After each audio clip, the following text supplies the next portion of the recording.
Welcome to the Virginia is for Laughers podcast, brought to you by X2 Comedy.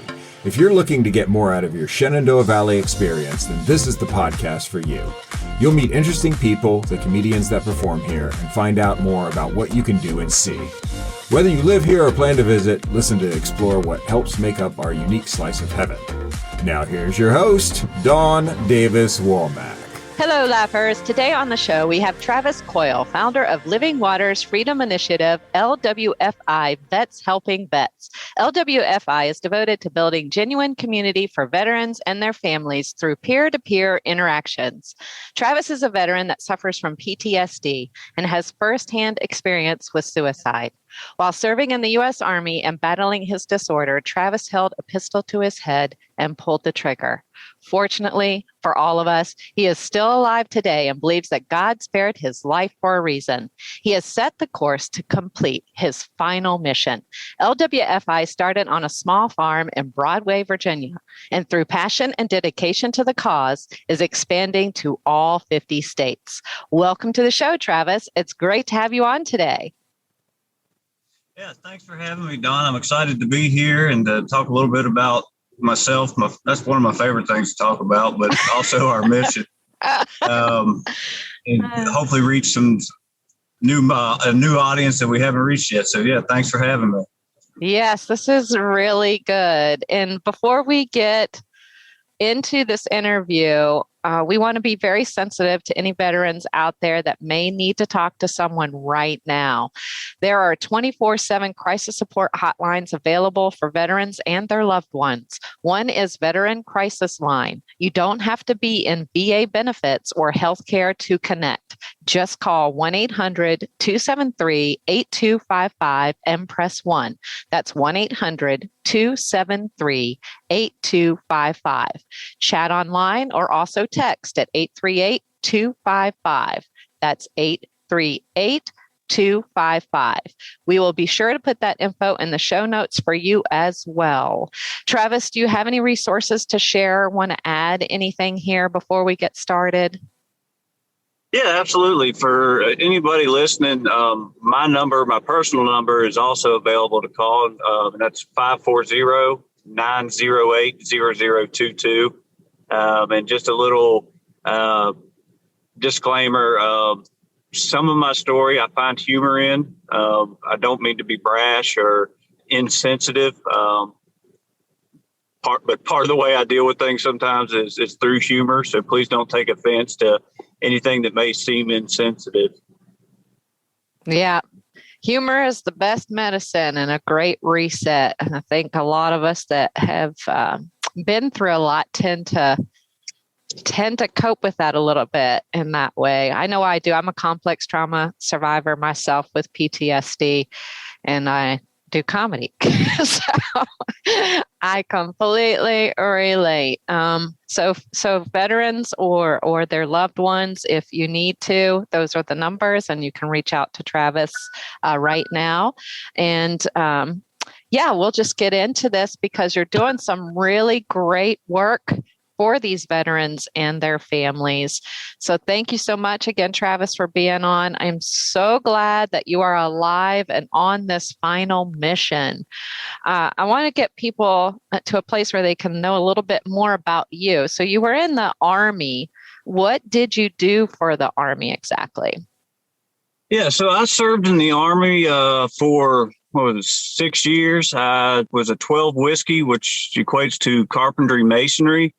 I picked up both the carpentry and masonry trade through the training the Army provided, and got out into my unit and never built another thing. Travis, we might have to get you to do stand-up soon. So, typical Army fashion, we'll train you to do this, but we'll never get you to actually do it. So did you do any tours or things like that? Yeah, so I did one tour of Afghanistan in 2011. I deployed with the Army Corps of Engineers, the civilian counterpart, as a security liaison, I think was what they were calling me, which was a glorified name for I babysat civilian engineers. Was that easy? No, it was No. like herding cats or taking care of 40 some toddlers at one time. They were just all over the place. Wanted to touch everything, and it was a disaster. Yeah. And how long was that tour? So it was a year-long tour, although I got cut short at 6 months and they sent me home with the Obama rolled out the surge reduction. So they were pulling large numbers of troops out at one time, and my slot was one of them that came up, and they sent me home. Were you glad to come home? Mixed emotions. I mean, I wanted to be home, obviously, but I felt like my time had been cut short, which later on led to some thoughts and ideas that maybe I really didn't play a part in the efforts. There was some struggle associated with it, and it was difficult. I wrestled with it for years, whether I actually served at the level of maybe somebody who was there for a year tour or, multiple tours. And I look back on it now and I'm like, I was there 6 months.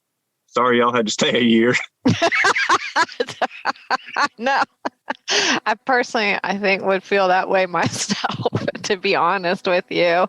You are a delightful person. I got to meet you face to face after the X2 comedy series kickoff at Court Square Theater in January.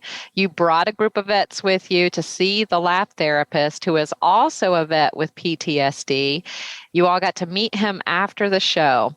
He does talk about his PTSD and his comedy act, and I was wondering what that experience was like for you and the other vets. Can you share with us some of what that was like for you all? Yeah. So I personally thought it was absolutely hilarious. I wondered during the show, though, how many people in the audience truly got what he was talking about. Particularly with some of the stuff, the nuances, not just with PTSD, but with military service. Our group right there in the middle of the theater, of course, we were rolling laughing. It made perfect sense to us, and we thought it was very funny. But I think he's on to something there. Like I said earlier, I can resort to humor sometimes to kind of get over, the difficult times. And they don't teach it in the military, but somewhere I think just about every veteran picks that up, that you just got to find the humor in everything. Otherwise, you'll just be bored and just drive yourself nuts. Yeah, I'm getting to know a few other vets. There's a program out there that will take veterans and basically teach them various different art disciplines, including stand-up comedy. So we've had a few other vets who've gone through stand-up comedy programs available to the vets, and they're hilarious, by the way. And they do talk about that is a shared experience among them. It's dark humor. And a lot of it seems to be because of the challenges and difficulties they face in war and serving in the military. Yeah. Yeah, I would agree with that. And I would actually, people have said to me I should do stand-up comedy, and whether that's true or not, or they just felt sorry for me, I don't know. But funny's funny, Travis, and you funny. I would be interested in taking a stand-up show, but yeah, it's definitely we laugh often at our peer groups with LWFI that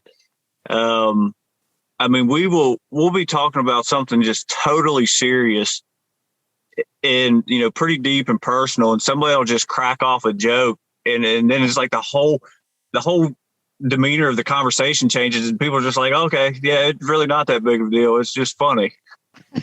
And veterans, I can assure you, if my children or my boss or anyone talked to me like veterans talk to me, I would have serious issues. That's what they tell me too. It almost makes me want to be in your circle because I want to get it, you know? Yeah, but it's common understanding that if someone is not picking at you or making fun of you or just cutting up, then there's a good chance they don't like you in a veteran circle.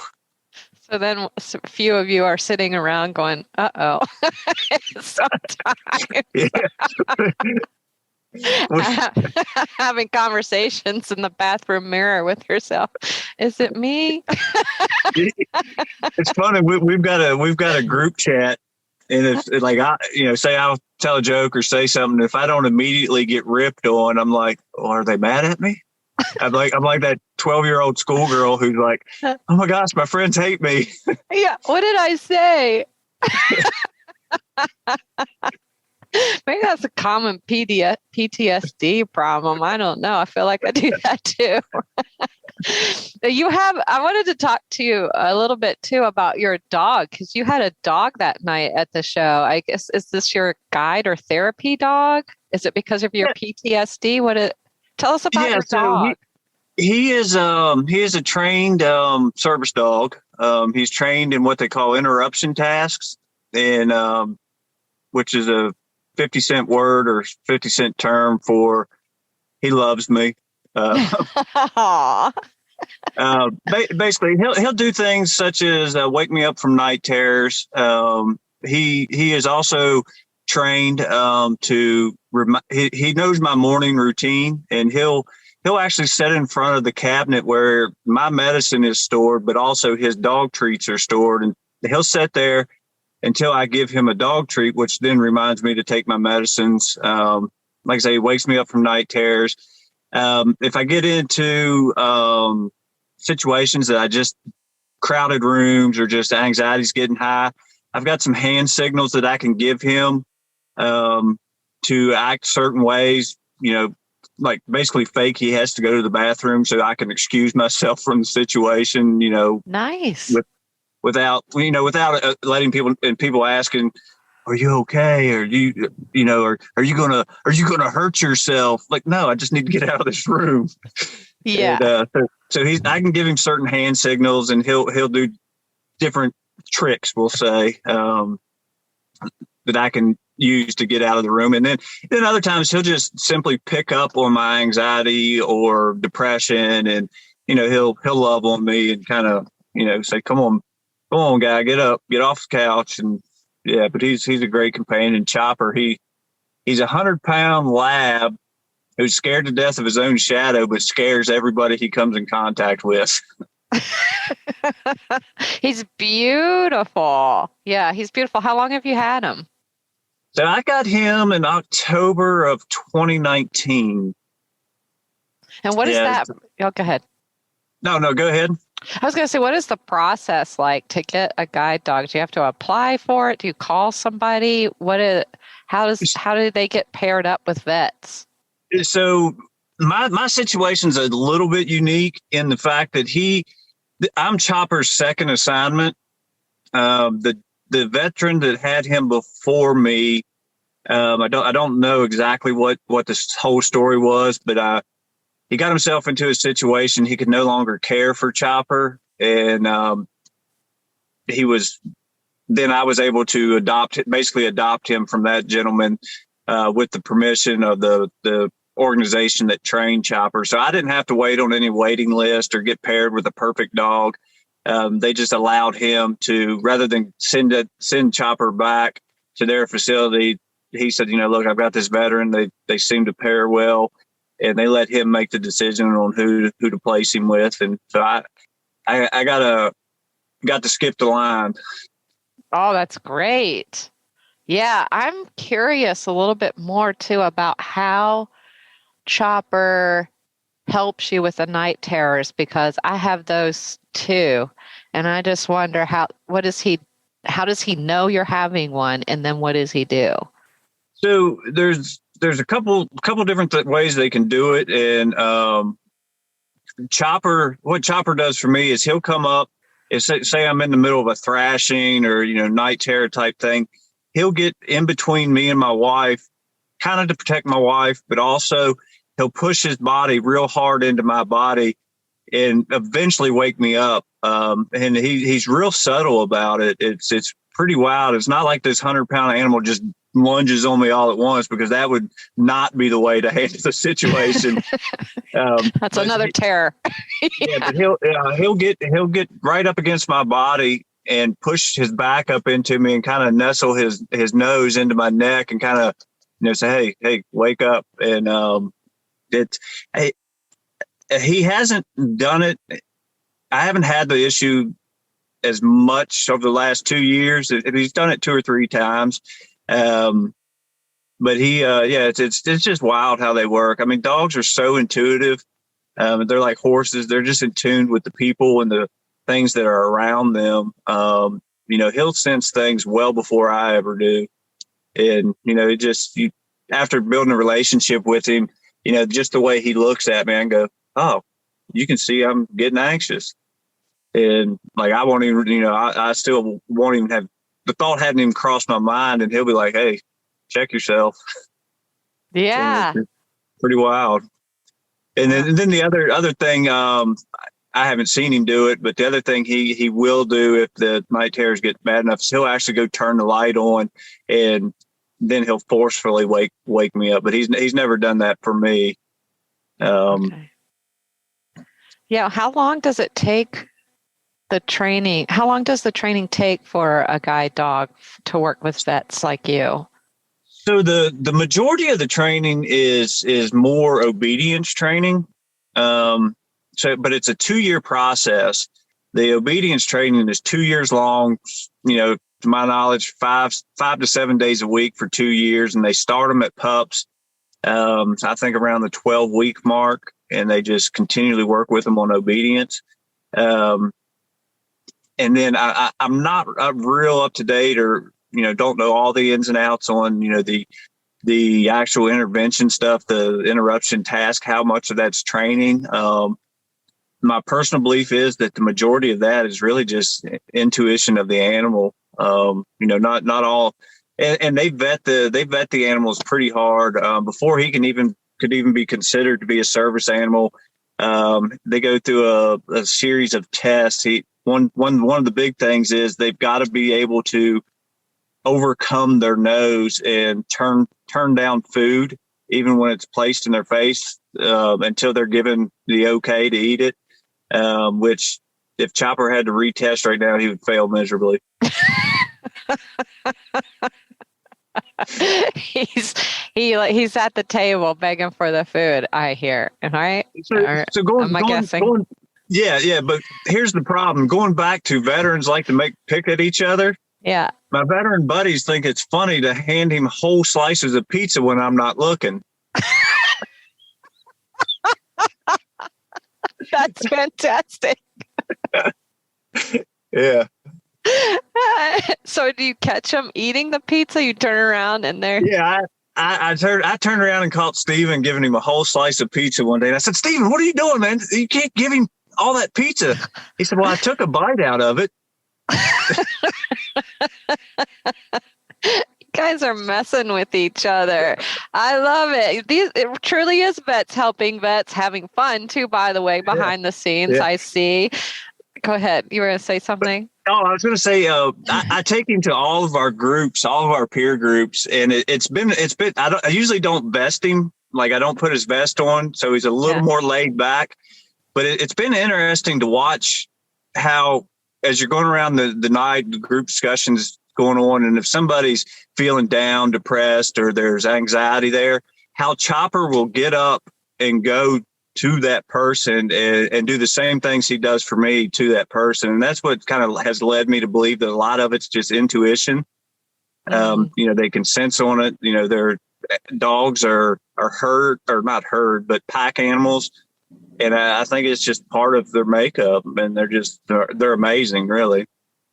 Yeah, that's amazing. Are you in the vets that you hang around with or in your circle? Are there other guide dogs, or is it just Chopper in your? So there's other dogs that people use in the same capacity that I use mine. Mine is, although there's no official certification, for a service dog. Unless you want to fly on an airplane, I guess there is documentation you need for that. But anyway, there are some other vets that have dogs that have very similar relationship that I have with Chopper. Mine would be the only vested working dog, meaning he's, actually puts a vest on and goes to work in that capacity. But there are a number of veterans who do have them. I know of several.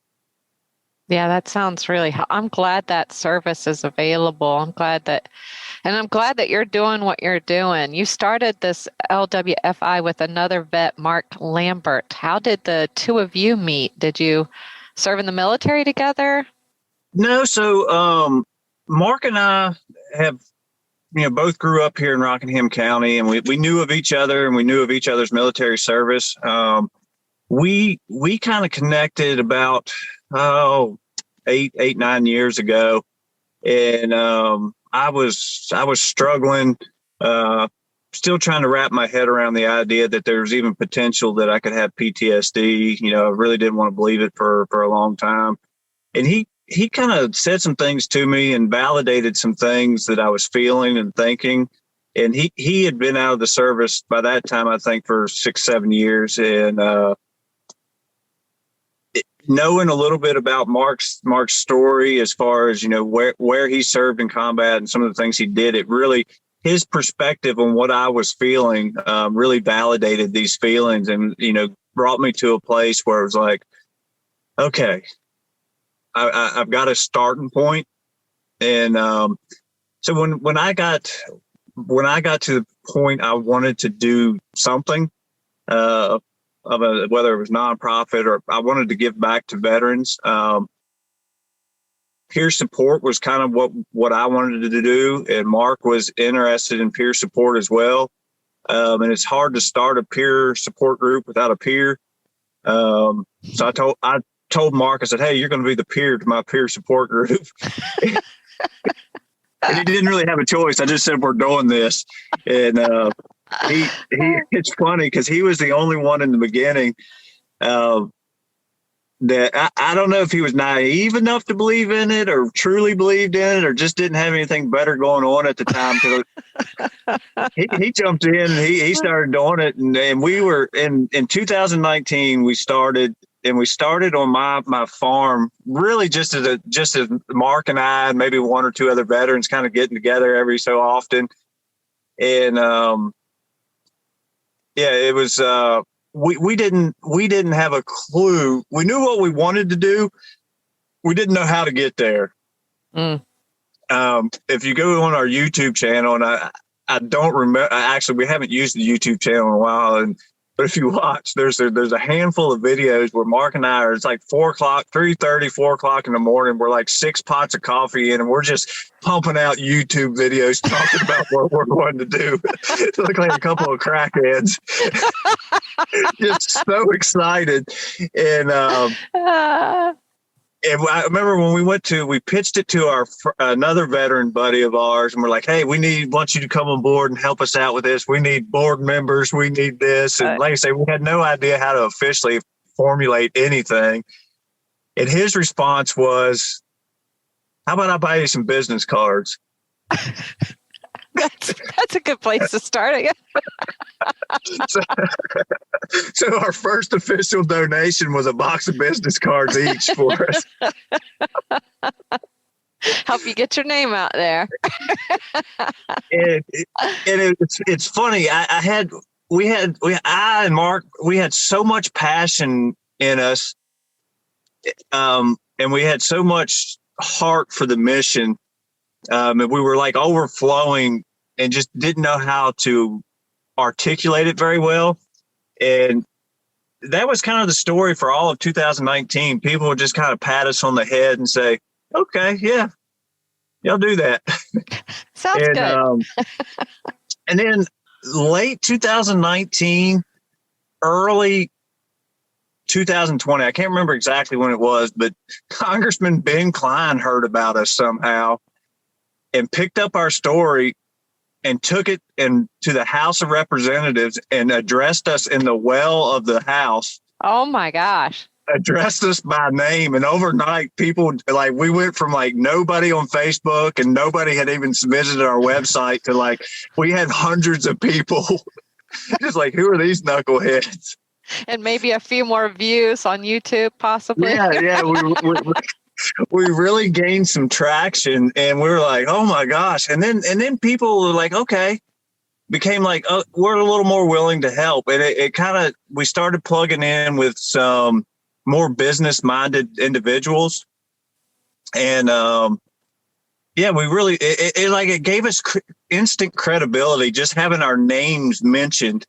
The unfortunate side to it is he labeled us as a PTSD recovery program, which, okay, yeah, you could say that, but that was our big thing. We never wanted to be labeled as a recovery anything, PTSD recovery, because while all those things happen amongst our groups, we are so much more than that. There's a level of camaraderie that people are missing. There's network sharing. We're vets helping vets, whatever that looks like. And so we kind of rode with the PTSD thing for a little while, and it got to the point where our fear had always been that PTSD was going to turn a large number of people off who may actually have PTSD and may actually benefit from our program, but aren't going to become, because now they think it's all about PTSD. Right. So we've been working really hard over the last year and a half to hide, not hide, but get rid of that terminology. And the other thing we don't want to be is labeled as a therapy program either. We're, it's kind of implied that that's what happens, but we're really just about breaking all those stigmas. Therapy is not a bad thing. PTSD is not, doesn't have to be a bad thing. And which is part of the reason I've gotten so vocal about my personal experience with suicide and different things is, we hear all these numbers, 22 veterans a day, suicide, in the general population is at an all-time high. But nobody's really talking about it from a standpoint of, hey, I was there. I was in those dark days. I attempted suicide. When I tell my story, I always say I was committed to suicide. I didn't commit suicide, but I was committed to it. It just so happened that when I tried to commit suicide, things got in the way. Like, I don't know, like God's hand is the only thing I can tell you.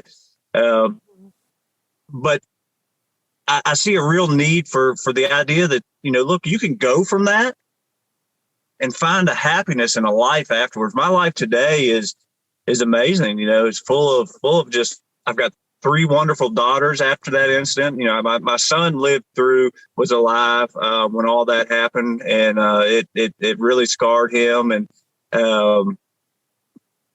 but to look at my family, to look at my life today, to look at all the friends I have, I can't tell you the last time I even thought of suicide even being an option. It's been at least 8-9 years, and it's, I think that's the real hope and the real message I try to tell people is, look, it doesn't always have to be dark. Mm-hmm. Yeah. How old was your son when that happened? Let's see. So that was 2011. He would have been 6. 6. Yeah. Yeah, 6. Yeah, it was a difficult thing for him. And with the whole deployment to Afghanistan, his mother and I were separated shortly before I deployed, and yeah, it was just a rough patch for all of us. But I can see a distinctive mark on his life when that happened, and which was another sad thing, because that was never my intent. I had all the rationale. I could clearly see that, any attempt at suicide or any ideations or whatever you want to call it, what it would do to those that were around me and loved me. The trouble is I couldn't see past the loneliness, the darkness, the isolation, the anxiety and the panic, and how it will always be for me. And I wasn't looking to hurt myself or hurt anybody else. I was looking to just stop it all. And, it's a difficult situation. And I've actually got, it's kind of a weird opinion. I don't know if it's a weird opinion, but, you hear oftentimes people say, suicide only transfers the pain to someone else, which I don't disagree with. I would believe that wholeheartedly. But my thought on it is, knowing the pain and the struggle that I was stuck in, it's not a fair assessment of what's truly going on. Because I could see that and I knew that, but it didn't change the fact that as an individual, I was hurting in the way I was hurting. I was struggling in the way I was struggling. And at the time, if you would have asked me, did I think it was suicide was selfish? My response would have been, I would think it was selfish of you to ask me to continue to remain here with all this going on. Now, with that being said, what I know today, the transformation that can happen, I just think selfish is the wrong word. Absolutely, you can do 180, 360. You can turn around as many times as you want, and you can find a better life. There's no doubt about that. But when you go to someone who is struggling with suicide, in my opinion, and say you're being selfish to think this way, is only driving that wedge deeper. We need to focus on, the things that aren't going to make them feel any worse than they already are. Because that was a huge part of my struggle was, I'm hurting, I'm going to hurt everybody around me. And it's just a mess. Yeah. I love that insight for so many reasons, because you have to walk it to get it, you have to walk it to get it. So what would you say was the biggest piece of interaction or intervention or a person that you maybe spoke to that helped you go from that very dark place to how you see that now? Like, what was the impetus of that changing your perspective? So for me, alcoholism and drug abuse, drug addiction played a huge part in my story. I started self-medicating with, alcohol, which then led to drugs. And so I spent a number of years there during that time where I was either drunk, high, or asleep. And I got to the point, my story actually goes on from, my most serious or most, most serious attempt was when I shot myself. I actually shot myself in the neck, and it hit, the bullet struck me at my C2, broke my neck, hit my spinal artery, and then came out the back of the lower base of my head. Was pronounced dead at one point. They revived me, did, all that. And after I got out of the hospital from that event, I was scared straight for about 6 months. I was scared to death to go to anywhere. I'd go to work and home, and I was just so freaked out that I had survived this for about 6 months. And I literally just got by just off of, I guess, the adrenaline of what I had just experienced. And then I went on another downward spiral really rapidly for about another 6 months. So where I attempted suicide a number of times, just with some crazy methods, and it just real dark. And it got to the point where I just couldn't do it anymore. And not only could I not do this, feel like I couldn't do life anymore, but I couldn't deal with trying to figure out how I was going to get out of it. And I just surrendered. And I said, God, I don't know who you are or who I thought you were, but the only thing that I can think to do the only thing I know I have any control over is this alcohol and drugs. I said, I'll stop drinking right now today if you can just help me. And that was kind of the start of my transition. And I did. I quit drinking, quit doing drugs that day.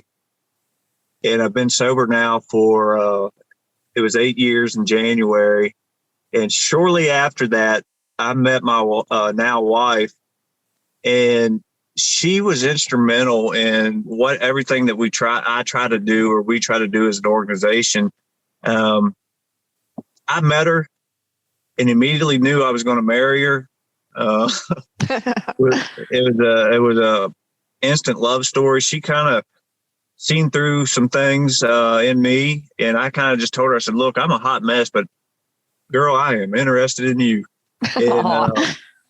And she told me, she said, I see everything that you're going through. And she said, but I can see past that. And she said, if you're willing to put in the work, so am I. And we were married 6 months later. And that's her involvement in my life at that early stage is, I think I'd been sober maybe a month and a half when I met her. But for her to say, I see what you're telling me, but I can also see that there's room to grow. And as long as you're willing to put in the work, I am too. And that's what we're about is, bringing that message of hope to someone that, hey, there can be something different than you're currently experiencing. And if you're willing to put in the work, we are too. We'll be right there with you every step of the way. In my experience dealing with, mental health issues, whether it be PTSD, traumatic brain injuries, alcoholism, drug addiction, there's a large portion of that just comes down to individual responsibility. I'm not saying that it fixes everything, because there's, you get into the whole science of some of these issues, and some things you just can't talk away. And I get that. But on a large part of it is, just because I have PTSD doesn't give me a right to treat everybody like I'm an a-hole. Right.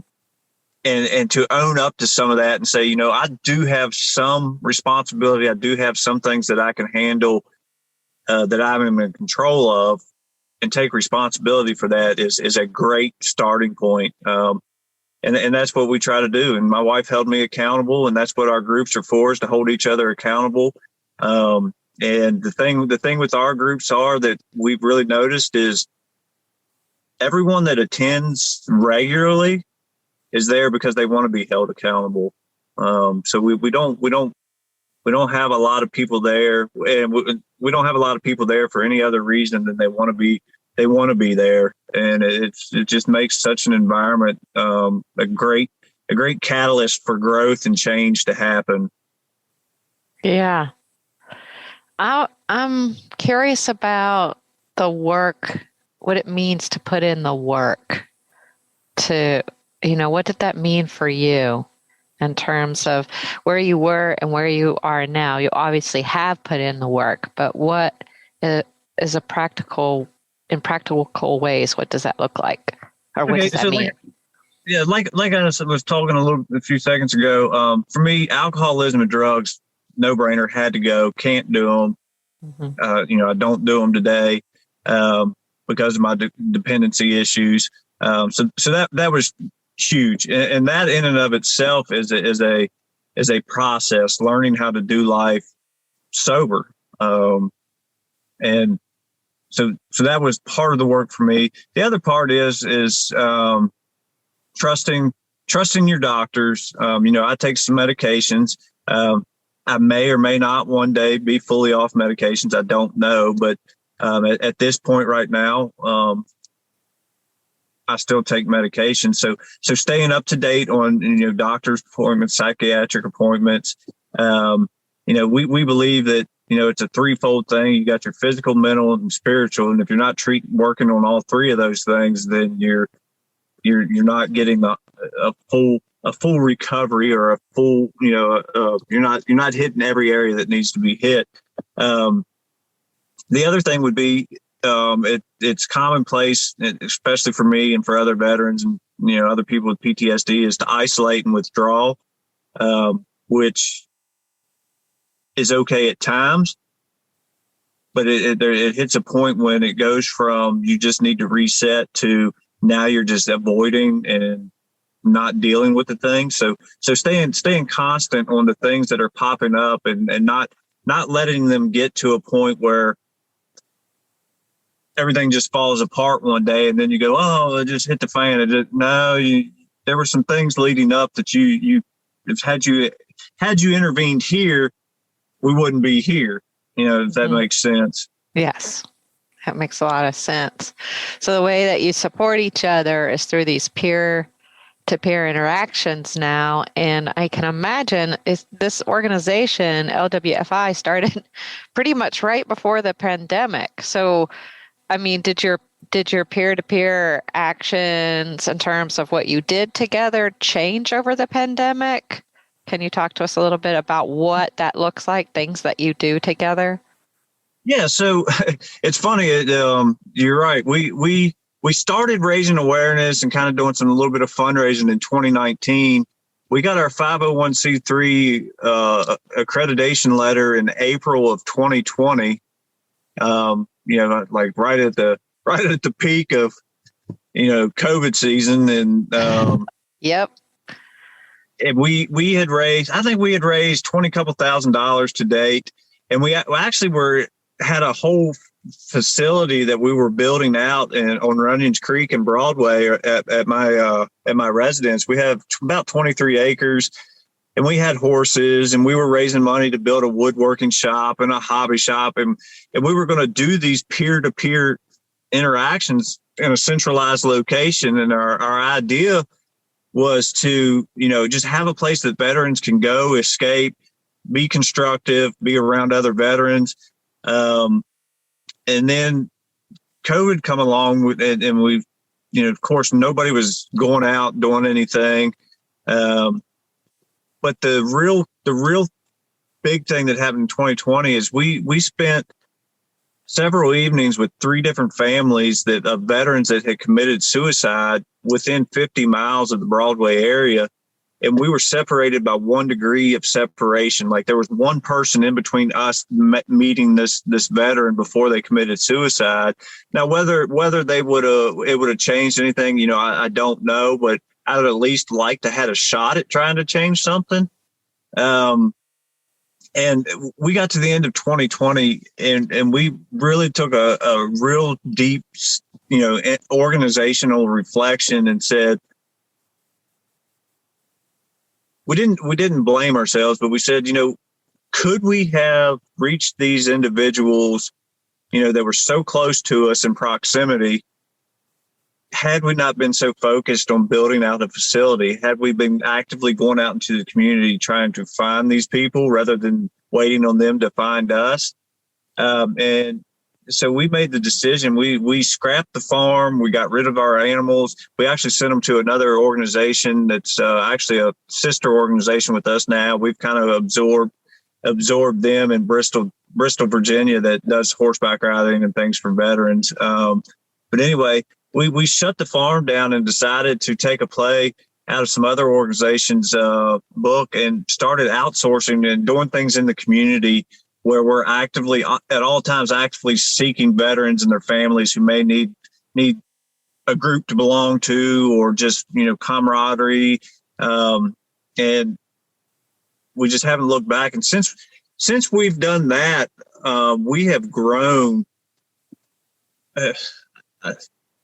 rapidly is, I guess, the best way to put it. I mean, we went from about 5 or 6 of us consistently to we had from June of last year, we had over 246 participants last year in our groups. At any given time, we have about 50 to 60 active members who are, there continually. We're now represented. We got three chapters between Rockingham County and Augusta County. We've got a chapter in Sarasota, Florida, and then Wow. the farm I spoke about in Bristol, Virginia, that we absorbed, called Wayward Warrior Ranch. The guy that runs that is a gentleman by the name of his last name's East. I don't even know what his first name is. He's a veteran.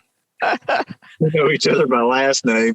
I know what it is. It's in my phone. But anyway, he runs a phenomenal program there in Bristol at Wayward Warrior Ranch, where he takes veterans and first responders on overnight camping trips on horseback. And so, yeah, we partnered with him. He was just getting started and was when we met him. And he was adamant he didn't care if COVID was there or not. We talked with him about the struggles we had, and he said this is what he wants to do. And so we put a platform under his feet and sent him off running, and we take care of all of his fundraising. And well, he does a lot of fundraising, but we channel the money and keep up with his administrative side, so he's able to focus solely on taking what he wants to do, and that's taking veterans and first responders out and getting them out and having a good experience. But yeah, we're expanding to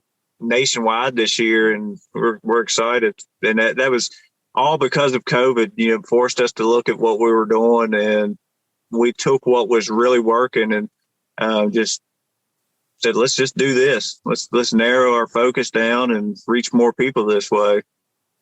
That's an incredible story. And now that you've grown, you've had to add a couple of members to your team. A couple of more vets are helping you out. What are their roles, and how do they serve the organization?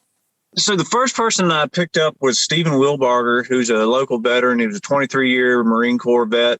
And he is the Chief Operations Officer. And what that means is he oversees anything that happens in day-to-day business, being that has to do with group functions. He oversees all the peer leaders we have within our network. He wrote the training manual. We've got our own peer support training manual now that we wrote this last year. He wrote that manual. And he and I kind of do the training together, but anything from a chapter level goes through him. And then I picked up I was holding the executive director position for the first 2 years, only because I had to, not because I was qualified to. So I recruited Jay Roderick, who was a Navy veteran. He was a nuclear, I don't know, did some nuclear power or something with the submarines. He was on a sub, and then was medically retired from the Navy for a heart condition. He's now an executive for Thermo Fisher in the biotech world. He's worked for Merck as an executive for Merck. He owns 2 businesses here locally in town, Beards and Broads, the Axe Throwing Place, and Your Pie Pizza. He owns another, I don't know, I can't say on the air what I tell him it is, but he sells bovine serum, some kind of biotech thing. And yeah, anyway, just use your imagination on what you think I might tell him it is. But anyway, he's been a great addition, and he brought on a lady by the name of Brittany Garcia, who is also a Navy veteran. And I might add, Jay currently resides in Sacramento, California, and is working hard in California to get us plugged in out there. So when we expand, California will be one of our big expansion areas. But he brought on a lady by the name of Brittany Garcia, who is the Chief Marketing Officer. She does all of our digital advertising, our social media posts, which is good because I'll post just random stuff that makes no sense to anybody. So she's got me laid out for a month, like each day what I'm supposed to be posting, and I just go in, pull it from the folder, and now I post it. And, which has made things really good. But yeah, and we're looking for more talent. And I will say a little teaser. We're still in the early stages of it, but we've actually, because of Jay's connections within the biotech world and one of my connections that I go to church with, we are actually now in discussion with Merck Corporate to implement our peer groups inside the Merck facilities for all their veteran employees. Oh, that's great. Yeah, so the Merck plant here in Elkton, Virginia, actually has 400 veterans employed there. Wow, I had no idea about that. I had no idea either. When they told me that, I said, I didn't even know there was 400 veterans in the whole county. I'm with you on that. I didn't realize that either. That's great. But yeah, so they've got a whole veteran program within Merck, as well as Thermo Fisher. Thermo Fisher was actually the first place we started talking. Thermo Fisher has invited me to come out to California and this year and do a suicide awareness presentation for their veteran employees.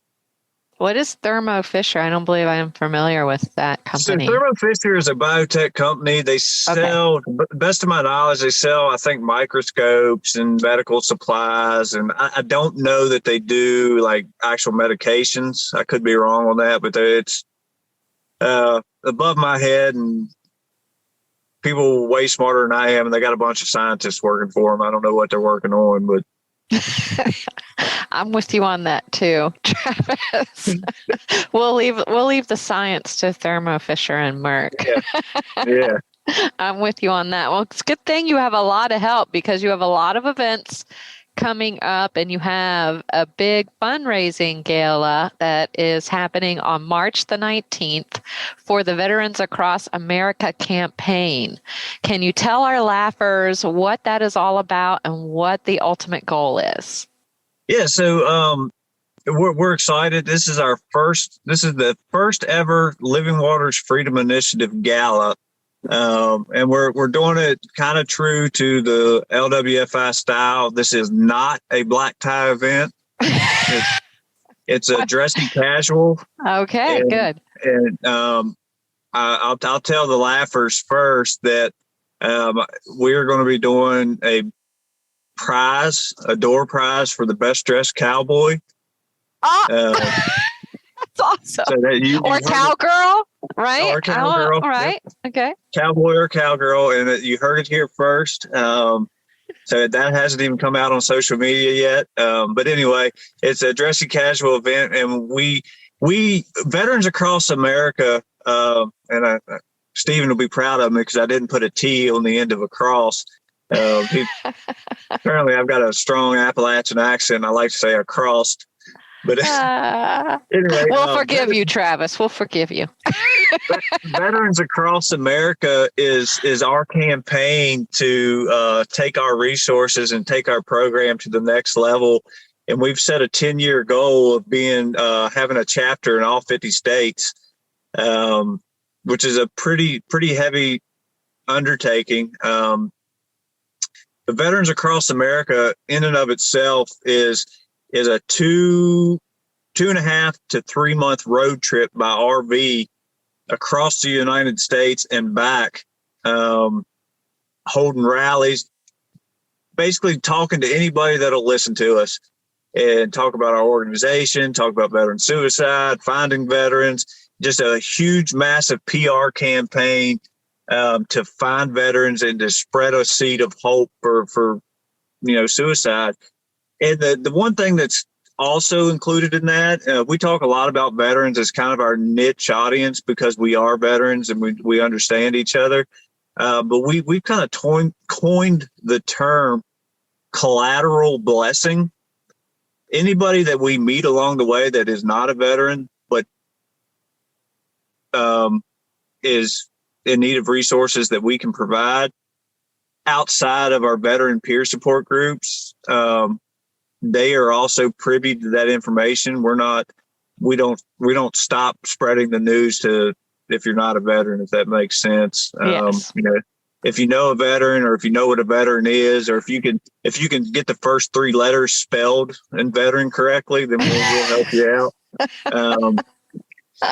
I like that. Yeah, and we've got a roadmap laid out with the Veterans Across America roadmap that we'll be unrolling at the gala, talking about that. And we're trying to raise $100,000 to make this campaign successful.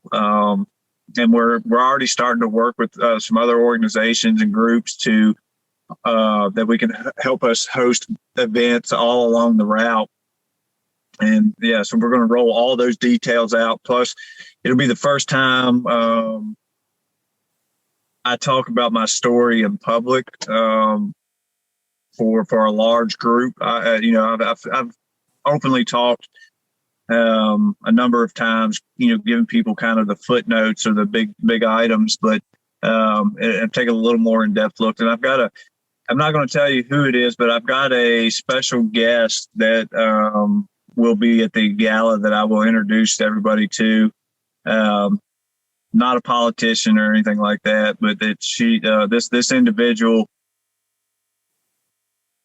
is probably the reason I'm still standing here today. It was her reaction, and it's not a friend. She wasn't a friend of mine. It is just going to be good. You just have to be there to see what we're doing. I don't want to talk too much about it, but and then of course we'll, like any good gala, we'll have an ask. But LWFI, we measure things. We would measure success a little different than most people. We don't put a dollar value on what success looks like, because at the end of the day, we could take in $100 at the gala, but we may never be aware of the one person who we may have touched and changed their life.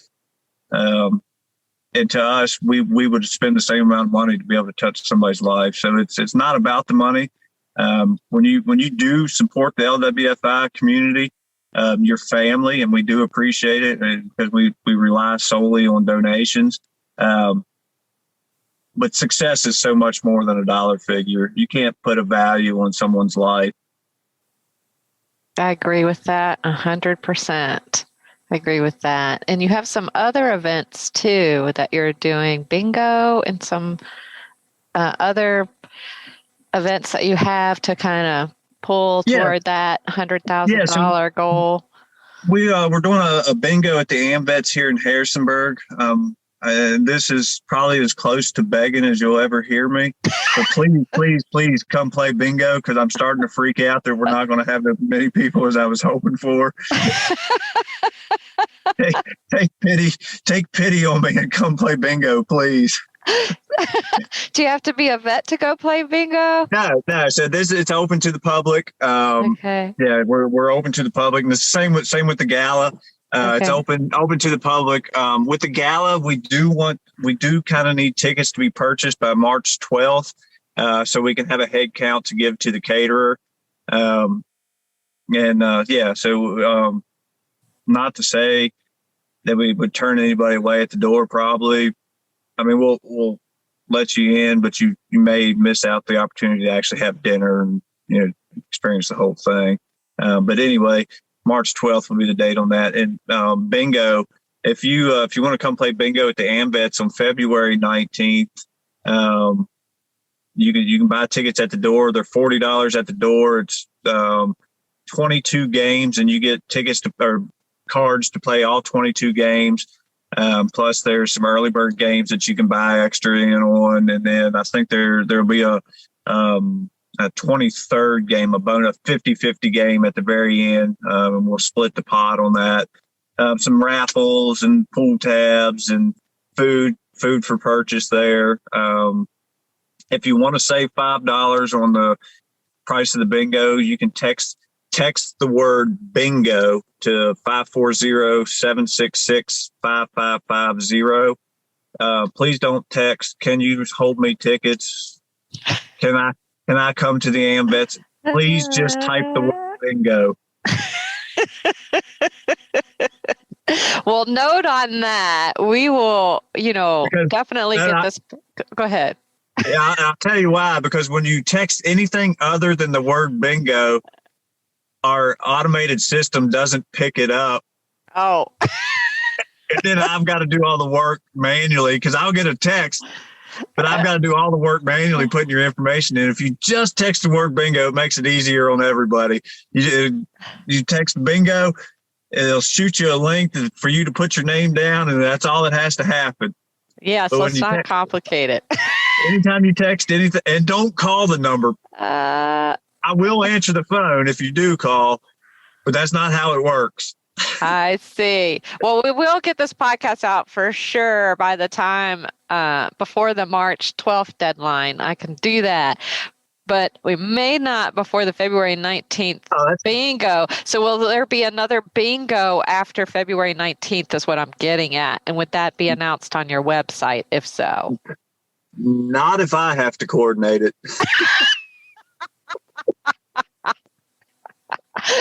Fair enough. But they can find out about other events that are fundraising events on your website, correct? Yeah, and there's a number of ways if you just want to.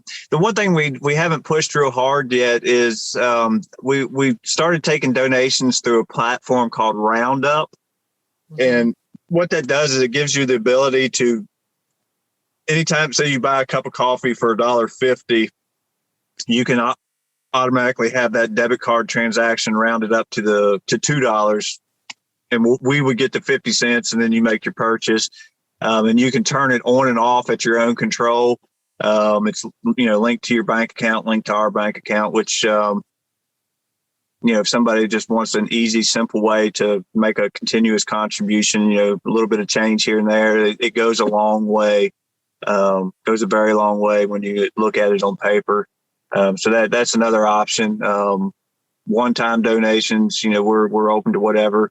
But the big thing is apart from donations, if you know someone that needs anything that we provide, then or could benefit from being a part of our group, that's what we really want. I've yet to none of our volunteers or staff for 3 years has taken a bit of compensation to date, and we don't plan to take compensation until we're at a point where our programs are fully funded without question before we'll ever take a dime. That is fantastic. That reminds me, one question too, real quick. What is the gala price? So it's $45 okay. It's $45. If you buy 6 or more, there's a $5 discount on those tickets. So it'd be $40 a piece. There's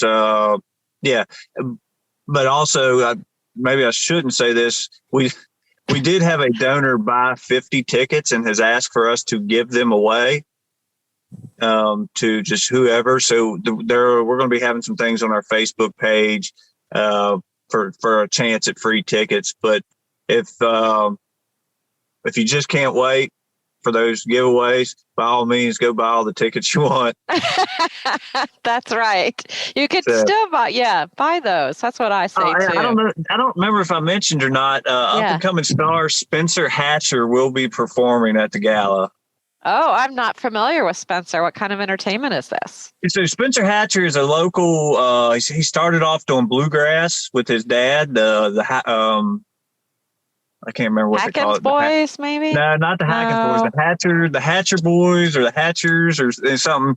But anyway, he went off to Nashville, went to college, come back, and he sings, older country and Western and does some original stuff. But he is honestly, he's going to go somewhere with it. He is a phenomenal musician, can play banjo, guitar, sing. He's got a great set of tank busters on him, as he calls them. Tank busters? I've never heard of that phrase. He's made quite a presence for his music page through TikTok. Ah, there you go. I haven't ventured to TikTok personally. I've seen it, but his regalia that he wears is he'll wear these cut off blue jean shorts and logger boots and cut off flannel and suspenders, just kind of making fun of his hillbilly culture. But he's got the biggest muscle definition in his legs you ever seen. And in one of his videos, he refers to them as tank busters, and it's just kind of funny. He sounds very colorful and most certainly entertaining. Yeah, he actually wrote a song for Mountain Dew, and Mountain Dew aired it on national TV. Oh, that's fantastic. It sounds like I need to interview him for this podcast. Yeah, actually, and I could help you make that connection. I'm sure he, like I say, he's great kid. No kid. He's probably 24, 25 now, but that to me, that's a kid. Yeah. Yeah, I'll get that done soon. That can be another, way to get awareness out there about your upcoming gala as well. Yeah. Well, thanks for that. As we wrap up here, can you share with the Laughers how they can follow LWFI on social media or otherwise? Yeah, so you can go on Facebook. It's at Living Waters Freedom Initiative. Our website is lwfi.group.org. Which Instagram, I think we are LWFI Group 1. I'm positive that's what it is. I don't know. I don't do Instagram very much. We've got it set up to Facebook. When I post to Facebook, it automatically goes to Instagram. Another social media platform is just too much for me to take on. I and then those are the two big ones. We encourage you to sign up for our email newsletters and communications, and we hope to see people at the gala in March, and hope to see you there. And yes, yeah. That'd be great. I actually was thinking I need to get tickets for that. So I'm looking forward to that. Thank you, Travis. This has truly been awe-inspiring. And again, I'm so grateful for the work that you do and that the veteran team you have is doing. It's been a pleasure spending time with you, and it's a wonderful blessing that you are alive and to have you on this show today. Yeah. Thank you for having me, Dawn. I appreciate all you do, and the comedy you bring to the Valley, and your interviews. It's been great being here, and I appreciate you being willing to interview me to help us spread a little awareness.